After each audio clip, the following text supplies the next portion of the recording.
Hello, everyone, and welcome back to another edition of Beaver Banter for the week. We got a surprise guest for you guys. This is junior wide receiver Brice Peters of the Bemidji State football team. And Brice, how are you doing today? Doing great. How you guys doing? Not Doing too pretty bad. good. Good. Not too Yeah. bad. Yeah. Good week of Glad to Beaver have- sports. Great week of Beaver sports, man. Can't complain. Absolutely. Getting the axe back, or keeping it, I should say, in Bemidji. That's always a fun weekend. Yes, sir. Yeah, and Brice, let's start this off. Just let everybody know a little bit about who you are. You're a junior wide receiver right now at BSU. But for those who don't know, let's take us back. Kind of, where did you grow up? Where did you go to high school? And kind of what led you into playing football and getting here to BSU? Sure. So I grew up in White Bear Lake, Minnesota. It's about 20, 25 minutes away from Minneapolis. The youngest of four brothers. So grew up in a pretty busy household, but filled with sports. And wouldn't have it any other way. And, the youngest of four brothers, that typically means that you end up being the toughest out of them, right? Yeah, I mean, I guess you can say that. I hope so anyway. What led to your love of football? What kind of what got you started on? Did you play it as a kid? Did you kind of come into it late? What's been your experience playing football? So I think my brothers had a huge influence on pretty much all of my decision making, good and bad.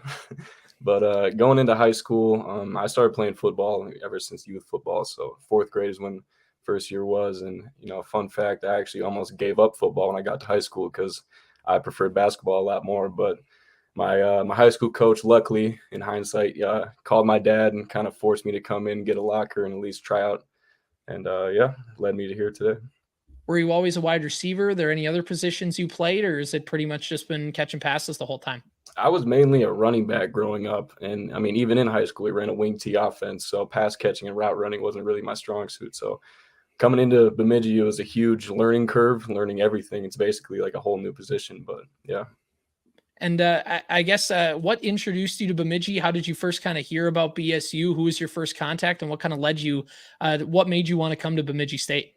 Sure. So the whole recruiting process for me was kind of unique because I was getting, some usual looks from, all the NSIC teams, some FCS schools, but I had to get surgery on my ankle going into my senior year of high school. So I couldn't go to any team camps, and, the word surgery kind of scares some recruiters off, but Bemidji luckily held on to me. Coach Bish, who's not a coach for us anymore, was the first one to reach out. And then when Bolte came up to visit for Will Lemire, our offensive lineman, he kind of got introduced to me as well. And so that's kind of how I got exposed to it.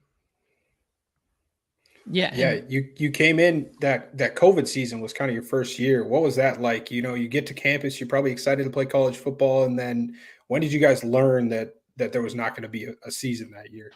Yeah, so it was unique in the sense of, because usually our fall camp starts around August 10th, that first week of August.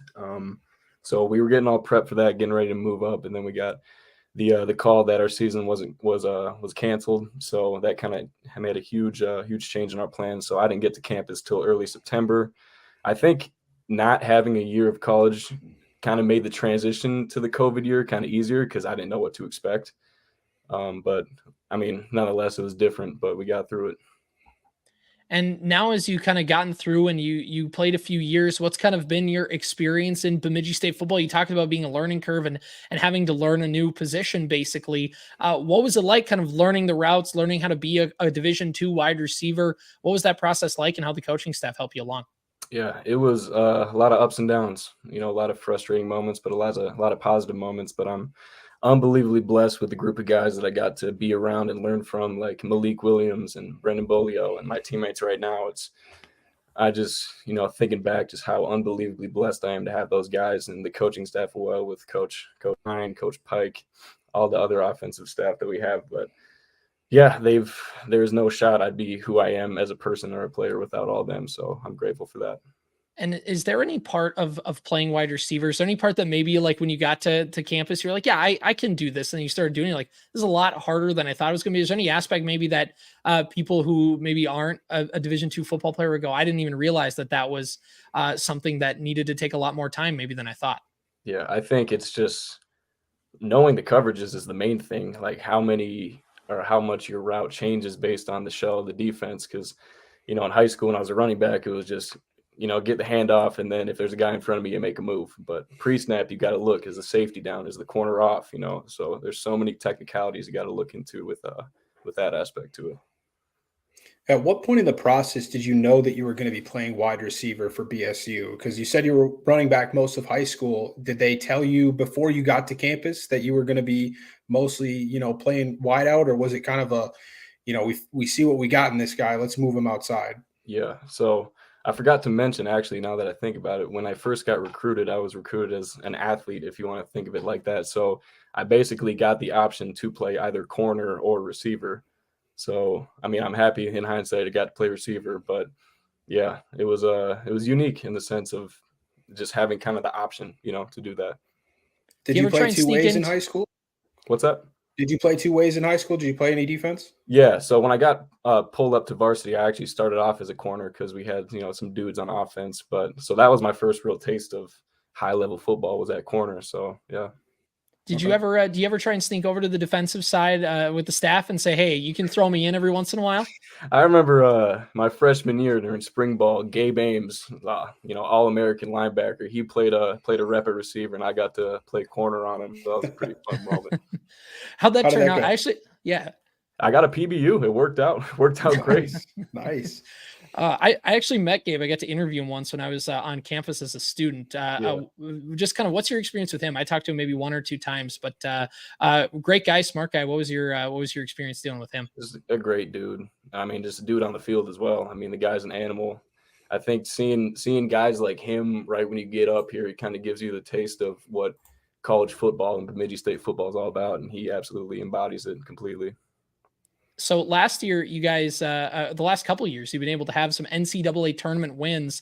The only time you've been on campus, the team has made the NCAA tournament and advanced through that first round. What was it like in each of those games, just getting into the tournament and then getting that win? How special were they, and what's it like to be a part of this locker room and this team? Yeah, I mean, it was absolutely special when it first happened. I think it didn't really hit me as much as like the older guys who've been there for so long, because they've never really experienced that. But I guess for me and all my other freshmen, it's kind of just the expectation at that point. But I mean, it means the world that we could do it back-to-back years, and hopefully, fingers crossed, do it again for a third year. But to be part of the team and part of these guys, I mean, it's something you can't take for granted, because I'm absolutely blessed to have these guys as my brothers. And yeah. You guys close as an entire team? I'm sure you are. That's maybe a dumb question. But as a wide receiver room, how close are you with those guys in particular? Pretty much so. Like I said, I grew up with 3 older brothers. I count those guys as my brothers as well. It's, if something's not, like, if someone's a little off, we feel comfortable like talking about our feelings with each other. If someone's, we never leave anybody out. We always include the guys, no matter what age you are. If you're a transfer, if you're a freshman, if you're a 5th year, we all care about each other and look after each other. So it's something that's an absolute blessing. For your day, kind of as a student athlete, what does your average day look like? I know not everybody gets to have the experience that you get to have being a Division II football player. What's it like kind of from the moment you get up to the moment you go to bed? What does a typical day look like for you? So I usually wake up. I'll base it off a day of a lifting day, so it makes it look like I do a little bit more. So wake up around like 6:30, get a little breakfast in, show up to lift. We got to be there pretty early, so get the lift in, shower, come back home, eat again, and then after that I got classes, so go to class, go to another class after that, then usually go to the trainers, get my body right for practice that day, and then depending on what day it is, usually have another class, stop home, eat real quick, go back to the trainers, get anything taped up, prehab stuff, and then head to meetings, special teams meetings. After special teams meetings, go to our position meetings. After position meetings, you go down the field, do pre-practice, get warmed up again, and then go through practice. And then after practice is where, kind of get some downtime, if you want to even look at it as downtime. You really just eat, do mobility, do homework, and then go to bed and get ready for the next day. It's a pretty jam-packed schedule compared to when I was on campus personally. I go to 2 classes a day and figure out what I wanted to make for lunch is pretty much what I was up to. But I mean, this wide receiver room in particular, it's a little bit, you spread the ball around a little bit more now. You've had some, like you said, some really good wideouts. Malik Williams. Sorry, thinking of the Tennessee Titans quarterback for some reason. And then Brendan Bolio last year. And, those guys are going to command a lot of targets because they're very good players. And now this year it's been a lot more spread around. And that's not insulting anybody in the wide receiver room. Oh, for sure. But now it's a little bit, maybe a little bit better because you never know where the ball's going to go and everybody's a threat. What have you guys discussed that before the season? And that's kind of what the game plan has been, that there's not really going to be one top dog. It's going to be week by week. Yeah. I mean, you said it exactly how Coach Pike said it. He told us, after the spring game, he said, this is going to be an offense where you're either going to have, 5, 6, 7 catches a game, or some games you're going to have 1 catch, depending on, the looks we have, the game plan, or, and that's just, it's a humbling thing, because obviously you want a high output, but I mean, it's how Bemidji State operates. We don't really care about individual accolades as long as the team accolades kind of represent what we want to get done. So, I mean, I can't complain. If we're winning ball games, that's all you can ask. And you guys are 8-1 on the season. Obviously, you're in a very good position to get back to the NCAA tournament for the 3rd straight year. And is that something you guys talked about? You talked about, the expectations for this team and things that have happened. Is that something you guys discuss early in spring, preseason, throughout the season? Or is it just kind of, is the plan just basically take it week by week and see what happens? Or have you guys gotten to the point in that program where it's like, no, the expectation is getting to that tournament? Yeah, I think Coach Bolte is he's a guy who kind of meshes with both of those mentalities where, every day just go 1-0. If we can win the day, that's all we can really focus on. But I think we've gotten to the point in this program where the expectation is, the NCAA playoffs. So yeah, I think I absolutely like the trend that we're kind of going in.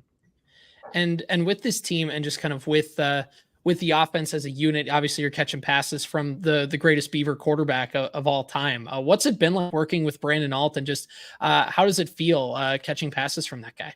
Yeah, I mean, it's super cool because 10, he's just a guy who he doesn't care how long you've been here. He doesn't care what you achieved in your past. If you come here and you work hard and you show focus and you want to learn, you want to get better, that's all he can ask. And, we spent, me and the receiving core, we spent, I think, kind of more of an emphasis this summer building more chemistry, because obviously losing Bolio was a huge loss for us. So building up anything we can with him has definitely been a key to our success. But playing with him, it kind of makes my life a lot easier because he's got a lot of experience. And yeah.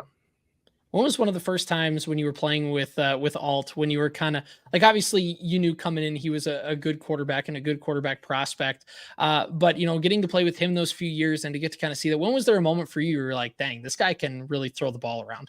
Yeah, I think it was honestly the second day I was on campus. We were on the field and we were just doing routes with the quarterbacks, and I ran a slant route and the ball seemed like it was coming in 110 miles an hour. I almost took my head off, but yeah.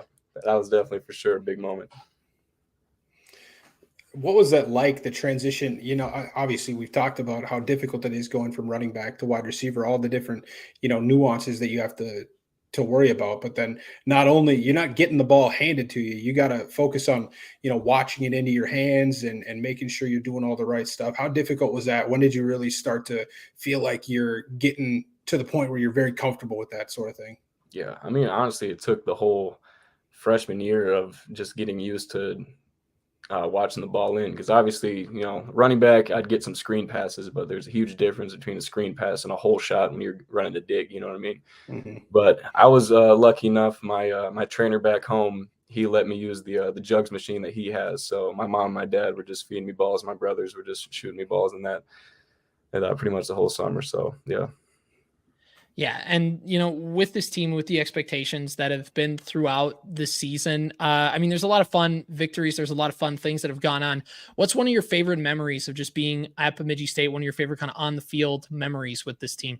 Yeah, I mean, there's countless to remember, but I think that first win after the COVID year against Sioux Falls was huge, because that was my first real taste of college football. First taste of just a big victory, because in high school, we know my team didn't have the most success. So I think that was definitely a big moment in my college career. And also just those 2 playoff wins going to Colorado and Angelo, seeing other stadiums. And yeah, those were really cool times. Yeah. What's the the typical evening? You said, on lifting days, it's pretty busy. Are there any days that you have a little bit more time? And what do you like to do kind of in that time, if you get any? Sure. So Mondays is usually our off days where we just have meetings in school. That's all you really got to worry about. So in those times with the free time I do have, I mean, I'm kind of a nerd. I like playing video games, so I'll probably hit that up. I like music too. I play a little bit guitar too. So if I have some time, I like to spend my time doing that. All right, a couple different things off that. Are you a PC, Xbox, PS5 kind of guy, and what kind of games are you rolling with? I'm an Xbox guy. Have been my whole life, so I gotta stay loyal to the brand. And right now, I mean, you got to be playing Fortnite. With that new season that just came out. That's pretty much what me and all the boys are doing. You got to check it. I mean, yeah, it's all the rage. It's pretty Exactly, fun. yeah. Mm-hmm. And what's some of your favorite things to do on campus? What's one of your favorite places to go on campus, and one of your favorite places or favorite things to do around Bemidji? So this summer was really the first summer I've got the opportunity to really spend the whole summer up here. So I got to kind of explore. I mean, I love golfing. I'm not very good, but I love golfing. I also like frisbee golfing as well. There's a couple cool courses that are up here. That's always a good time. But I think it's just the scenery. Obviously, the lakes are super cool, and you can't beat it. And when you get to the Chet, when you get to that game day atmosphere, everybody talks about that and how much of a favorable place it is to play. What for you makes playing at Chet Anderson Stadium so special? I think the whole atmosphere and just the look of it really defines Bemidji State football. We're not, the prettiest. We don't have the most, I guess, blessed in the sense of most, I don't know the word I'm looking for, but we got you. Things don't look as pretty as other stadiums. You know what I mean? So I think that makes it hard for other teams to kind of get focused and feel like, they're actually at a game day. But for us, I mean, it just embodies what we're all about. Just work hard, show up, no matter what you're wearing, what you're doing, just get the job done. What's been one of the games where you felt like Chet Anderson Stadium was the loudest? I think this year against Mankato was an unbelievable atmosphere. I mean, when you're having a hard time hearing your position coach talk to you on the sideline, I think that really shows how loud that Chet can really get. I was at that game, and it was one of my first as an actual fan. I worked in media relations when I was in college, so I was always stuck up in the press box. Right. And to get down there in the middle of the student section, one of the craziest games I've ever been to at Bemidji State. It was awesome. It was really fun, even though it didn't quite work out the way that we wanted. But still, I mean, just that atmosphere and that stuff like that. Are you hoping that if a home playoff game happens, that it's going to be pretty much the same thing? Yeah, absolutely. And I think because of the things that we have been accomplishing, I think that hopefully keeps trending like that. I was at the home playoff game last year, and unfortunately it was so damn cold that I think that had something to do with the a little bit lower attendance. So hopefully if we do get that this year, it's a little bit nicer out so that people are like, yeah, I mean, I can watch this for free on my computer or I can go sit out there. But that was fun. And, with the limited fan base even, there was a really good atmosphere. So, yeah, hopefully we can replicate that if that is something that comes up again this year. Absolutely. Yeah. And the facilities you guys get to work at, you talk about lifting, and obviously you guys have a facelift on the facilities with the field house and the glass, and kind of a redoing that and getting kind of a set weight lifting spot, and also getting in a little bit of an indoor practice facility. How much of an added benefit has that been for you, just having that kind of dedicated space? It's been really, really nice because obviously, with Bemidji winters, that turf doesn't get cleared up after January. You know what I mean? So this whole off season, when the snow was still on the ground, we were still throwing balls in the indoor and getting work in. And I mean, our weightlifting program, I think of it as elite. My older brother's a strength conditioning coach at William & Mary, so I've gotten to talk to him about some of the stuff he does and compare it to what our strength and conditioning staff do. So, I mean, yeah, it's a blessing. CJ, got anything? I'm Yeah, struggling to yeah, think no, of a no, no, question you're right good. now. You're good. Yeah, so with Augustana coming up, that's a big game. Obviously, you guys are trying to finish and get your postseason stuff where you want it to be. Augustana, a team that you ended up getting the win a couple years ago on the road for that playoff game, also had a tough game against them last year. What makes Augustana so tough to play against, and what do you guys got to do to get? Don't give up. They're gritty. They got dudes that fly around, play hard. They're disciplined group of guys, and I think it's just kind of we've created a rivalry in the past couple of years, and I think that's kind of adds an extra boost of energy to those guys and our guys as well. So I think that's pretty much that. And with playing Augustana or a team like that, you talk about rivalry. Is there any schools? I know that there's the traveling trophies, and there's obviously some certain schools that come to mind. What school do you think Bemidji State has the biggest rivalry with, or who would you put up there towards the top? I think it's got to be Duluth. I think that has to be my number one answer. Looking back on the history, like this year, this is the first time we beat them 3 years in a row since World War II, which is an absolutely insane fact to look at. And I also think there's kind of a chip on a lot of our guys' shoulder, myself included, because a lot of us, while we were getting recruited by Duluth, they didn't necessarily believe in us fully. So it's kind of adds that aspect to it.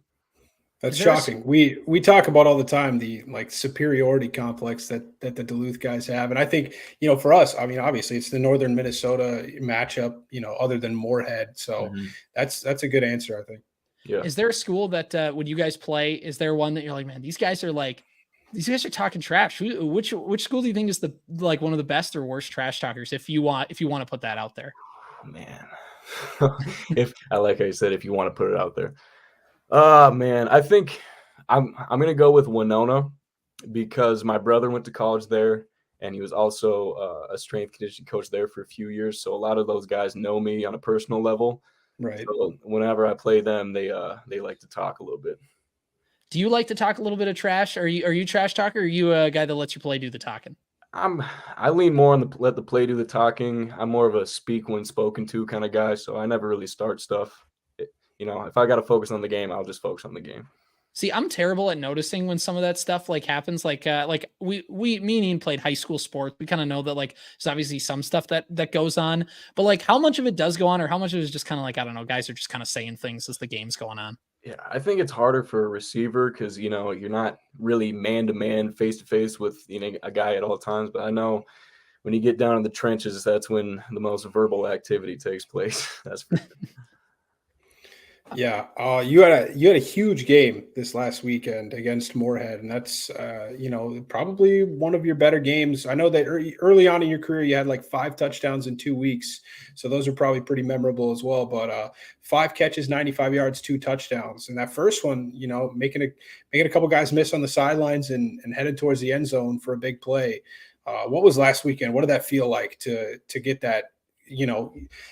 Passing the ball around a lot. Some weeks are going to be a little smaller. This was the big one. What did it feel like? Yeah.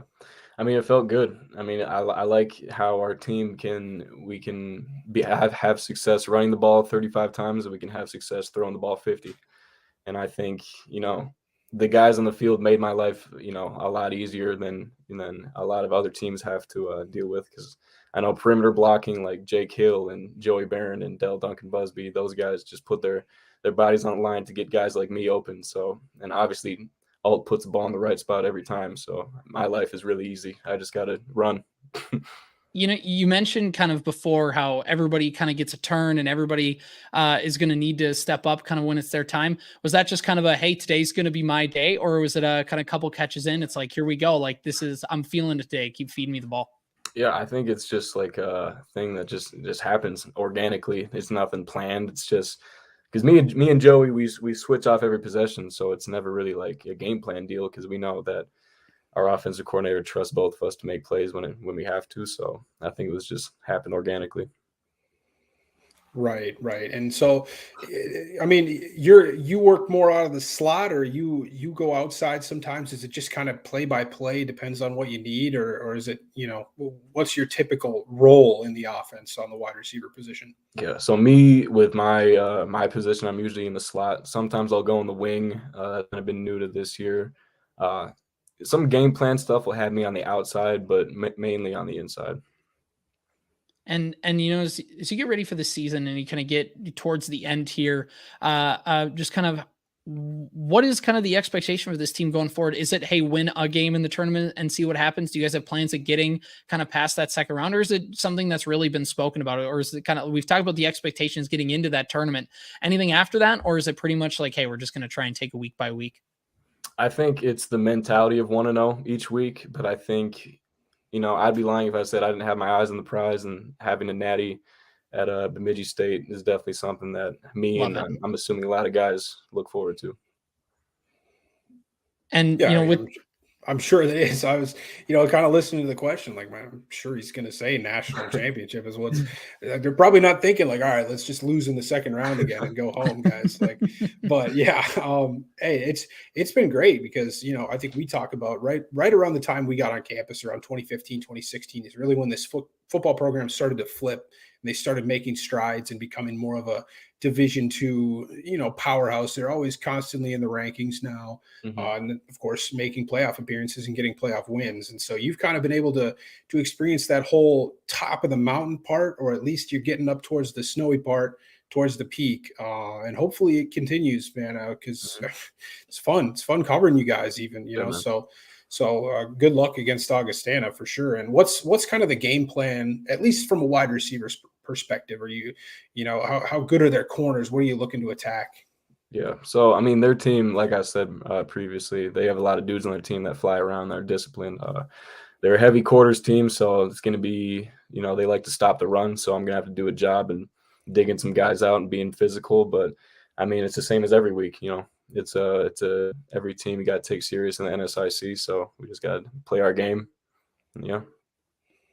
And getting ready for a big game against Augustana, a team that you guys need to win. When you guys do a week to week kind of getting ready to game plan an opponent, is it always like, hey, this is what this team does well, we're going to come right after their best guys? Or is it exploiting a weakness? Or is it just, we feel like we can run plays so well that it doesn't matter what the other team does? What's it kind of like preparing for a team week to week? Yeah, I feel like it's dependent on the team for sure, but I feel like with a team against like Augie, we got to do a little bit more game planning than usual with just I kind of feel like with their discipline level and their talent level. But I mean, we treat it like every other week, where we have some new plays, we see how they work during the work week, and then try to execute them during the weekend. What's your favorite part of practice every day, getting out on the field? Yeah, I think just, man, there's actually, after I go through my schedule, it kind of seemed like, how does this guy even like practice? But I mean, I think just the fact if I get to go play a game with my best friends every day, I think that's just a beautiful thing that I'm absolutely blessed to do. And I think that just encompasses all of it. And so for you, obviously junior, getting up up there in the years, and you get a couple more left here at BSU. But what's your major? What are your plans after Bemidji State, and kind of what's the hope for you, your career, and that kind of stuff? Sure. So I'm an exercise science major with a human performance minor. So similar to my brother, I want to go into strength conditioning, but I kind of want to do it more on like the personal training side. But I obviously want to play football as long as I can and ride out a game as far as I can. So I think those are my game plans. Is there any kind of avenues would you be willing to go like overseas and play? I know that there's been a couple BSU guys who went over to play in Germany. Would you ever be willing to do that? Or is it just kind of like if that opportunity presents itself, we'll just kind of see what it is? Yeah, I think it's kind of just to see what it is and see how good the opportunity is for me and my situation at the time. But I mean, it's definitely intriguing. That's for sure. Yeah, I mean, absolutely. What particularly about this team do you like? Like, is this team different than teams that you've been on in the past here at Bemidji State, or is it just kind of like, hey, the new guys come in and they not that they replace the guys that are leaving, but it's just kind of it stays a family. Yeah, I think the two main things is our discipline level and just how tight we are. A lot of teams that I've been on, it's like offense is kind of their squad and defense is their squad, but we're all intertwined. We all love each other. And I think just that, and going back to the discipline aspect, it's guys showing up on time, guys putting in extra work, whether that's watching film, whether that's more time in the weight room, after practice, on the field. I think just how people attack each day is what makes this team so great. I got a couple more questions here for you, Brice, and then if Ian has any more, and then we'll let you go here. But first one here is just what's it like playing for Coach Bolte, and what's his personality like? Obviously, when we see him going for two to win the games over the years, and just kind of a guy that's very aggressive on fourth down. Is that kind of the personality he embodies, or is it what's it like playing for him? Yeah, I mean, it's amazing playing for Coach Bolte. I think my dad was my coach growing up, and it's kind of easy coming here and playing for Coach Bolte because those two share a lot of similar personality traits. But no, it's really it's a blessing playing for him, and kind of I love what he's all about. He doesn't care about the flashing lights and accolades. He cares about getting the job done, which I definitely appreciate. Ian, any other questions you got? Otherwise, I got one more for him. Yeah, man, I think I'm pretty wrapped up. It's been great talking to you, Brice. I appreciate it. Last question while we got you here, Brice. Any story you want to tell while we got you on here? Any kind of memorable moment that you've had? Any story you want to put out there while we got you here, and kind of get to give people a little peek behind the curtain on BSU football and your story? Are we looking for like comedic? Are we looking for heartwarming? Anything you want to go with. The floor is yours, my guy. Oh man. Putting you on the spot here, I know. Sure. No, you're all good, man. I mean, I think there's plenty to. I'm sure if I had a notepad, I'd be able to list them off after and after and after. But I think just some of Bolte's quotes, just some of the funny stuff that he comes up with. It's like, how does he even think of that? You know what I mean? You got an example for us, or you don't want to put it out there? Oh man, I think this one is kind of funny because I'm a guy who obviously I'm of age to drink alcohol. But he said he can never trust a man who doesn't drink, and I'm sober. I don't drink at all. So I think that was definitely one of the funniest things I've heard him say. Something that made me laugh for sure. Nice. Well, Brice, thanks so much for giving us your time on the podcast. I know we've just been peppering you with questions for the last half an hour here, but we appreciate you coming on and getting to tell your story and getting to kind of let us know a little about you. It's really cool to get to peel back the curtain and get to talk to you guys, because we don't get to see your face all the time. It's covered behind the helmet and get to run around and do all that. So to get to see you, to get to talk to you, get to know you, and kind of get to hear your story and peel back the curtain on everything you're involved in, it's really cool. So we enjoyed having you on, and hope you the floor is always open for you to come back on again whenever you want. Absolutely, man. I appreciate everything, guys. Thank you so much for having me. Good luck the rest of the season, man. Hopefully they got another couple games, at least, maybe 2 or 3, maybe a little bit more. Let's keep it going, huh? This has been the Beaver Banter podcast. Be sure to follow us on all the platforms, and we got plenty more coming up, especially with the selection show coming up on Sunday. A lot more cool stuff. Follow us on all of our social media pages if you